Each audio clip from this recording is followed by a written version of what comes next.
আসসালামু আলাইকুম দর্শক, স্বাগত জানাচ্ছি আরটিভি দুপুরের সংবাদে। আপনাদের সঙ্গে রয়েছি আমি আফসানা সেরাইয়া।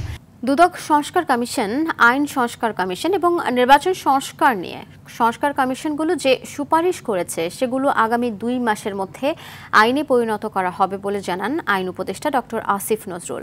সচিবালয়ে তিনি আরও বলেন, প্রধান উপদেষ্টা নির্বাচন নিয়ে যে প্রতিশ্রুতি দিয়েছেন তা থেকে পিছিয়ে আসার কোনো চিন্তা সরকারের নেই। রাজনৈতিক দলগুলোর গুণগত মানের আগের চেয়ে কোনো পরিবর্তন হয়নি, তাই নির্বাচন নিয়ে তারা নানান কথা বলছেন বলেও মন্তব্য করেন তিনি।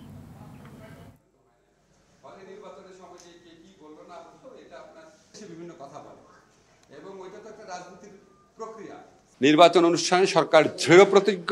সকল কিছু আমরা মাথার মধ্যে এটাই রাখছি যে ফেব্রুয়ারিতে নির্বাচন, আমরা ফেব্রুয়ারিতে চলে যাব। এখন রাজনৈতিক দল তো বিভিন্ন উদ্দেশ্যে বিভিন্ন কথা বলে এবং ওইটা তো একটা রাজনীতির প্রক্রিয়া। এখন বাংলাদেশে যারা ট্র্যাডিশনালি যে সমস্ত রাজনৈতিক কথাবার্তা হতো, এখনও ঠিক ওই রকমভাবেই কথাবার্তা হচ্ছে। কথাবার্তা খুব বেশি গুণগত পরিবর্তন হয় নাই।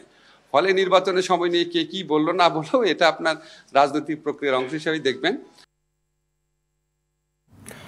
আইন উপদেষ্টা আসিফ নজরুলের পদত্যাগের দাবিতে সচিবালয়ের সামনে অবস্থান নিয়েছেন জুলাই শহীদ পরিবার ও আহতরা। সকাল 11টার দিকে জুলাই শহীদ পরিবার ও আহতরা প্রথমে জাতীয় প্রেস ক্লাবের সামনে বিক্ষোভ করেন। পরে বেলা 12:30টায় তারা একটি মিছিল নিয়ে সচিবালয়ের 2 নম্বর ফটকের সামনে অবস্থান নেন। এতে সচিবালয়ের সামনের সড়কে যান চলাচল বন্ধ হয়ে যায়। জুলাই শহীদ পরিবার ও আহতরা বলছেন, অর্থের বিনিময়ে জুলাই গণহত্যার আসামিরা জামিন নিচ্ছেন। অবিলম্বে উপদেষ্টা আসিফ নজরুলকে পদত্যাগ করতে হবে।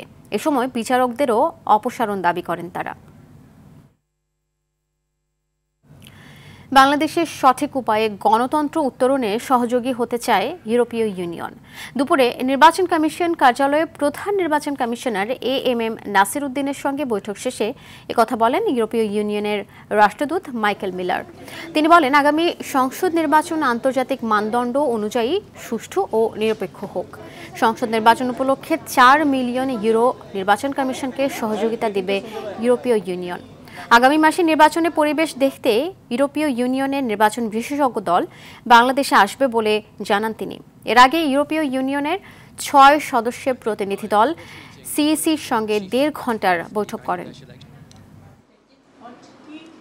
The European Union will provide a support package in excess of 4 million euros to help Bangladesh run elections in line with international standards.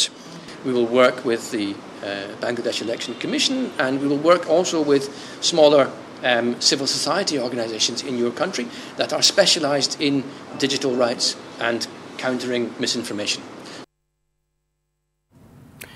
জাতীয় সংসদ নির্বাচন ফেব্রুয়ারিতেই হবে, এটা নিয়ে কোনো সংশয় নেই, এমন মন্তব্য করেছেন বিএনপির স্থায়ী কমিটির সদস্য সালাউদ্দিন আহমদ। বলেন, মাঠের বক্তব্যে অনেক কথা আসতেই পারে, সেটা রাজনৈতিক দলগুলোর নিজস্ব বক্তব্য, এইটুকু স্বাধীনতা সবারই থাকা উচিত। জুলাই সনদের মীমাংসা আদালতের হাতে দেয়া যুক্তিযুক্ত হবে না বলেও মনে করেন বিএনপির এই নেতা। জুলাই সনদ বাস্তবায়ন চায় বিএনপি, যেসব বিষয়ে একমত হবে না সেসব বিষয়ে জাতীয় সংসদে চূড়ান্ত হবে বলেই মনে করেন তিনি। দুপুরে গুলশানের বাসায় সাংবাদিকদের সাথে আলাপকালে এসব কথা বলেন সালাউদ্দিন আহমদ।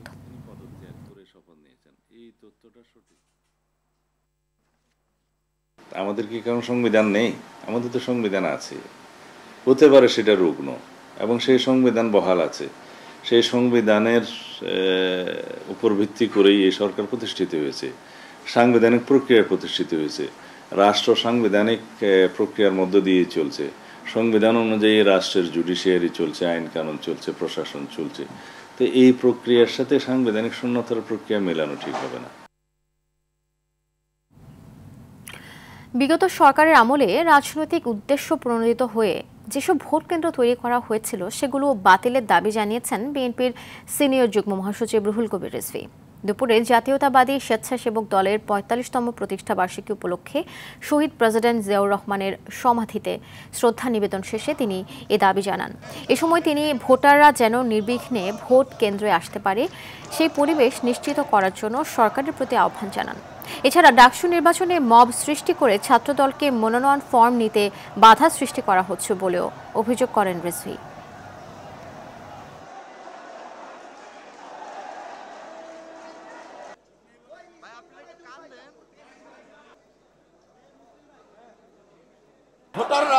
ভোট কেন্দ্রে যাবে প্রায় 16 বছর 17 বছর পর তারা নির্বিঘ্নে নিরাপত্তার সাথে ভোট কেন্দ্রে যাবে।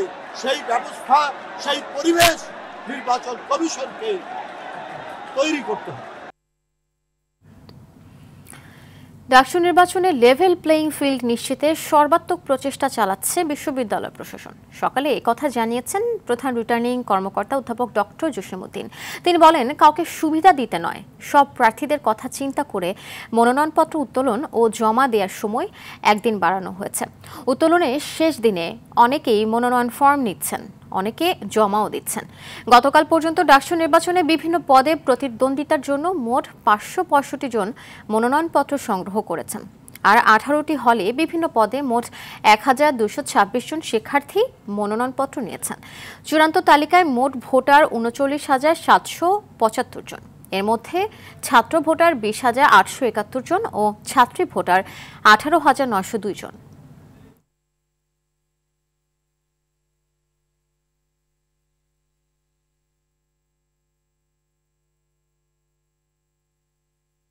লেভেল প্লেইং ফিল্ড এখনো সেই বিষয় মেজর কোনো আপনারা কোনো কিছু দেখেন নাই। এখনো সবকিছু ঠিক আছে। আপনি সত্য মিথ্যা কথাটা নেন না, এখনো সবকিছু ঠিক আছে। দর্শক, এই মুহূর্তে ঢাকা বিশ্ববিদ্যালয়ে রয়েছেন সহকর্মী খান আলামিন, সরাসরি যুক্ত হচ্ছি সেখানে। আলামিন, আজ তো মনোনয়ন ফর্ম সংগ্রহের শেষ দিন, তো সেখানকার সর্বশেষ পরিস্থিতি কেমন দেখছেন, কি দেখছেন সে সম্পর্কে বিস্তারিত জানাবেন।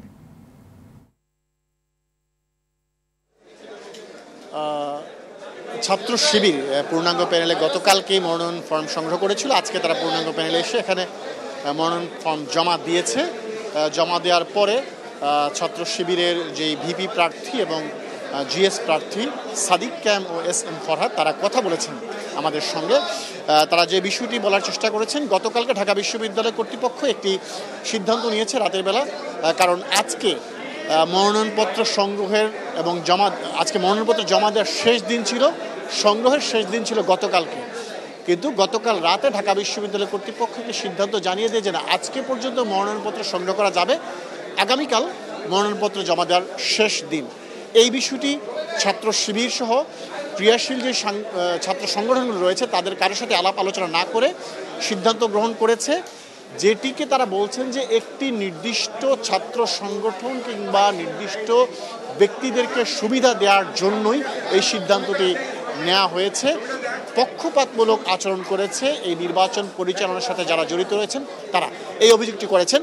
আর এই অভিযোগটির বিষয়ে কিন্তু আমরা আগেই কথা বলেছিলাম, যিনি নির্বাচন প্রধান রিটার্নিং কর্মকর্তা রয়েছেন অধ্যাপক ডাক্তার জসিমউদ্দিন, তার সাথে তিনি বলেছেন যে এই অভিযোগ আসলেই ভিত্তিহীন। মূলত যারা প্রার্থী হতে ইচ্ছুক প্রত্যেক শিক্ষার্থী যেন সেই সুযোগটি পান, কেউ যেন সেই সুযোগ থেকে বঞ্চিত না হন, সেজন্যই তারা একদিন বাড়ানোর সিদ্ধান্ত নিয়েছেন। এবং সেই সিদ্ধান্তের কারণে অনেক শিক্ষার্থী রয়েছেন যারা প্রার্থী হতে ইচ্ছুক, তারা মনোনয়নপত্র সংগ্রহ করতে পেরেছেন এবং জমা দিতে পারবেন। আরেকটি গুরুত্বপূর্ণ বিষয় হচ্ছে ছাত্রদল এখন পর্যন্ত তাদের প্যানেল ঘোষণা করেনি আনুষ্ঠানিকভাবে, এবং তারা কিন্তু তাদের যেই নেতৃবৃন্দরা রয়েছেন তারা গতকালকে মনোনয়নপত্র সংগ্রহ করেছেন। যেহেতু আগামীকাল মনোনয়নপত্র জমা দেওয়ার শেষ দিন, হয়তো তারা আগামীকালকে জমা দেবেন। ছাত্রদলের যিনি ভিপি প্রার্থী হিসেবে মনোনয়নপত্র গতকাল তুলেছেন আবিদুল ইসলাম খান, তার সাথে কথা বলেছিলাম। তিনি বলেছেন তারা আজকে আসলে কেউ জমা দেবেন না মনোনয়নপত্র, তারা মূলত কালকেই মনোনয়নপত্র জমা দেবেন। এর মাঝে আজকে হয়তো তাদের প্যানেলের বিষয়ে বিএনপির পক্ষ থেকে কিংবা ছাত্রদলের পক্ষ থেকে চূড়ান্ত সিদ্ধান্ত দেয়া হতে পারে এবং সেই সিদ্ধান্তের পরপরই আগামীকালকে তারা তাদের মনোনয়নপত্র জমা দেবেন। তো এই হচ্ছে আফসারে আমার কাছে থাকা সবশেষ তথ্য এই ডাকসু নির্বাচন কেন্দ্র করে। অসংখ্য ধন্যবাদ আপনাকে। এদিকে জাহাঙ্গীরনগর বিশ্ববিদ্যালয় কেন্দ্রীয় ছাত্র সংসদ জাকসু ও হল সংসদ নির্বাচনের মনোনয়নপত্র বিতরণ ও জমাদানের কার্যক্রম শুরু করেছে বিশ্ববিদ্যালয় নির্বাচন কমিশন। পুরাতন প্রশাসনিক ভবনের অস্থায়ী নির্বাচনী কার্যালয়ে সোমবার থেকে শুরু হয়েছে এই কার্যক্রম। চূড়ান্ত ভোটার তালিকায় 11,919 জন শিক্ষার্থীকে অন্তর্ভুক্ত করা হয়েছে। এ পর্যন্ত জাকসু নির্বাচনে লড়তে 47 ও হল সংসদের জন্য 86 প্রার্থী মনোনয়নপত্র সংগ্রহ করেছেন। দীর্ঘ 33 বছর পর আগামী 11 সেপ্টেম্বর অনুষ্ঠিত হতে যাচ্ছে জাকসু নির্বাচন। আপনি যে আমাদের কোড অফ কন্ডাক্ট আছে এটা পড়বেন, হ্যাঁ? আপনি যেহেতু প্রার্থী হবেন আপনার দায়িত্বশীল হতে হবে। আর আপনার ছাত্র সংসদ নির্বাচনের দাবিতে টানা 40 ঘন্টা ধরে আমরণ অনশন করছেন বেগম রোকেয়া বিশ্ববিদ্যালয়ের শিক্ষার্থীরা। অনশনের কারণে কয়েকজন শিক্ষার্থী অসুস্থ হয়ে পড়েন। এর মধ্যে 2 জন রংপুর মেডিকেল কলেজ হাসপাতালে চিকিৎসাধীন রয়েছেন। এদিকে শিক্ষার্থীদের অনশন ভাঙাতে একাধিকবার চেষ্টা চালায় বিশ্ববিদ্যালয় প্রশাসন। ভিসি সার্বক্ষণিকভাবে বিষয়টির খোঁজ খবর রাখেন এবং উপস্থিত হয়ে কয়েকবার অনশন ভাঙানোর চেষ্টা করেন। তবে দাবি পূরণ না হওয়া পর্যন্ত অনশন চালিয়ে যাওয়ার ঘোষণা দেন শিক্ষার্থীরা।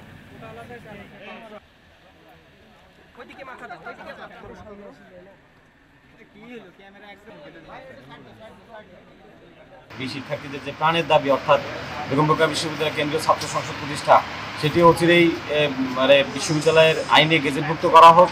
তবেই এই শিক্ষার্থীদের এই যে তাদের যে কষ্ট, সেই কষ্ট লাঘব হবে। দাবি আদায় না হওয়া পর্যন্ত এই ছাত্র সংসদের যে নীতিমালা সেটি প্রজ্ঞাপন জারি করার আগ পর্যন্ত আমাদের ভাইরা তাদের আমরণ অনশন চালিয়ে যাবে। 21শে আগস্ট গ্রেনেড হামলা মামলায় যাবজ্জীবন কারাদণ্ডপ্রাপ্ত তারেক রহমান ও মৃত্যুদণ্ডপ্রাপ্ত সাবেক স্বরাষ্ট্র প্রতিমন্ত্রী লুৎফুজ্জামান বাবর সহ সব আসামির খালাসের রায়ের বিরুদ্ধে রাষ্ট্রপক্ষে দায়ের করা আপিলের শুনানি চলছে। প্রধান বিচারপতি ডক্টর সৈয়দ রেফাত আহমেদের নেতৃত্বে 6 বিচারপতির আপিল বেঞ্চে রাষ্ট্রপক্ষে শুনানি করছেন deputy attorney general Abdullah Al Mahmud Masud. এর আগে 31 জুলাই দ্বিতীয় দিনের আপিল শুনানি হয়। 2004 সালের 21শে আগস্ট বঙ্গবন্ধু অ্যাভিনিউয়ে আওয়ামী লীগের সমাবেশে গ্রেনেড হামলা চালানো হয়। ওই হামলায় আইভি রহমান সহ 24 জন নিহত হন। আহত হন শেখ হাসিনা সহ আওয়ামী লীগের কয়েকশো নেতাকর্মী।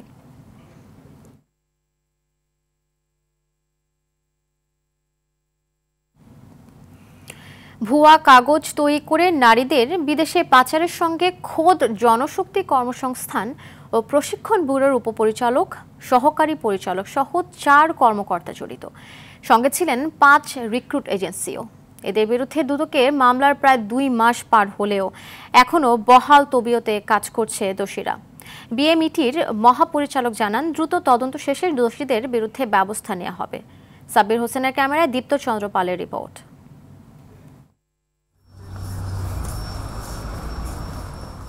প্রশিক্ষণ ছাড়াই ভুয়া পাসপোর্ট নম্বর ব্যবহার করে প্রত্যাগত দেখিয়ে শত শত অপ্রাপ্তবয়স্ক কিশোরীকে পাঠানো হচ্ছে মধ্যপ্রাচ্য সহ বিভিন্ন দেশে। দীর্ঘদিন ধরে এসব কাজ করে আসছে জনশক্তি কর্মসংস্থান ও প্রশিক্ষণ ব্যুরো, বিএমইটির কর্মকর্তা এবং এজেন্সির মালিকরা। কিভাবে এমন অনিয়ম হচ্ছে তা জানতে বিএমইটির অফিসে যায় আরটিভি। দেখা মিলে সেই উপপরিচালক মোহাম্মদ সাজ্জাদ হোসেন সরকারের। তবে ক্যামেরার সামনে কথা বলতে রাজি হননি তিনি। বাকি দোষী বিএমইটির কর্মকর্তারা আরটিভির উপস্থিতি টের পেয়ে সরে পড়ে। আমি আপনাকে সব দিয়ে দিব, সমস্ত দিয়ে দিব, কিন্তু একটু প্লিজ আমাকে একটু এটার জন্য থেমে থাকবে না। বিএমইটির পর রিক্রুটিং এজেন্সির খোঁজ করে আরটিভি, সেখানেও একই অবস্থা। বাইরের ওয়েবসাইটের ঠিকানায় নেই বেশ কয়েকটি প্রতিষ্ঠান। যাদের খুঁজে পাওয়া যায় তারাও দায় চাপান অন্যের উপর। এটা যদি ভুল করে থাকে টাইপে ভুল করছে, আমি আপনাকে যেটা আমি আপনাকে সেটা আমি আপনাকে কেন কার নাম কত বলুন, পাসপোর্টে যেটা লেখা আছে আমি আপনাকে এটা প্রমাণ করুন। আমরা সাবমিট করছি ট্রেনিং সেন্টারে, সার্টিফিকেট দায়িত্ব খাদ্য আমার যাইতে পারবো না, যেতে পারে হেরায় বলবো। বিএমইটির মহাপরিচালক বলেন, তদন্ত শেষে দোষীদের বিরুদ্ধে ব্যবস্থা নেওয়া হবে। আমাদের ট্রেনিংয়ের একটা প্রবলেম হয়ে যাচ্ছিল যে তারা রিটার্নিং যারা ফেরত প্রত্যাগত, এটা আগের থেকেই অর্ডার করা, তাদের ট্রেনিং লাগবে না, তো তারা রিটার্নিং হিসাবে যাচ্ছে ট্রেনিং ছাড়া, এবং সেখানে 2-1টা ফেক ঢুকে যাচ্ছে। তাদের বিষয় তো কর্তব্যটা আসছে, এটা হচ্ছে পারপাস। আর দ্বিতীয়ত হচ্ছে এজেন্সির বিরুদ্ধে যেটা হচ্ছে যে যখন আমরা প্রমাণিত অভিযোগ পাবো আমাদের প্রশাসনিক কমপ্লিট হবে, তখন আমরা কমপ্লিট করছি। এমন ঘটনার যাতে পুনরাবৃত্তি না হয় সেজন্য দায়ীদের বিরুদ্ধে কঠোর শাস্তির দাবি জানান বিশেষজ্ঞরা। যারা এই ধরনের প্রতারক চক্র থাকে তারা অনেক ফেক ডকুমেন্টস দিয়ে কিন্তু অনেক কিছুতে স্বাক্ষর করিয়ে নেয়। সেক্ষেত্রে আমাদের বিএমইটি অনেক ক্ষেত্রে তাদের যে কর্মকর্তারা আছে তারা কিন্তু তাদের নজরের মধ্যে নাও আসতে পারে। তবে এখন যে ডিজিটালাইজেশন করা হচ্ছে সেই ডিজিটালাইজেশন কারণের জন্য ভবিষ্যতে কিন্তু এই ধরনের চ্যালেঞ্জ থাকবে না। যদি কোনো রকম কোনো কর্মকর্তা তার ইচ্ছাকৃতভাবে এই ধরনের কোনো কর্মে জড়িত থাকে তার শাস্তি হওয়া উচিত। ভুয়া কাগজে নারীদের বিদেশে পাচারের অভিযোগে জনশক্তি কর্মসংস্থান ও প্রশিক্ষণ ব্যুরোর 4 কর্মকর্তা এবং 5টি এজেন্সি মালিক ও কর্মকর্তাদের বিরুদ্ধে মামলা করেছে দুর্নীতি দমন কমিশন। দুদকের সহকারী পরিচালক স্বপন কুমার রায় বাদী হয়ে মামলাটি করেন। দীপ্তচন্দ্র পাল, RTV, ঢাকা। দেশের মৎস্য খাত জাতীয় পরিষদে আরও বেশি আমিষের চাহিদা পূরণে অবদান রাখবে বলে মন্তব্য করেন মৎস্য ও প্রাণী সম্পদ মন্ত্রণালয়ের উপদেষ্টা ফরিদা আখতার। সকালে মৎস্য সপ্তাহ উদযাপন উপলক্ষে রাজধানীর মানিক মিয়া অ্যাভিনিউতে এই কথা বলেন তিনি। এছাড়া দেশি মৎস্য সম্পদ সংরক্ষণ এবং মৎস্য চাষে আরও বেশি উৎসাহিত করতে কাজ করছে সরকার। এ সময় 36 জেলার 1,500 মৎস্যজীবীদের নিয়ে একটি বর্ণাঢ্য র্যালি মানিক মিয়া অ্যাভিনিউ থেকে খামারবাড়ি অভিমুখে যায়।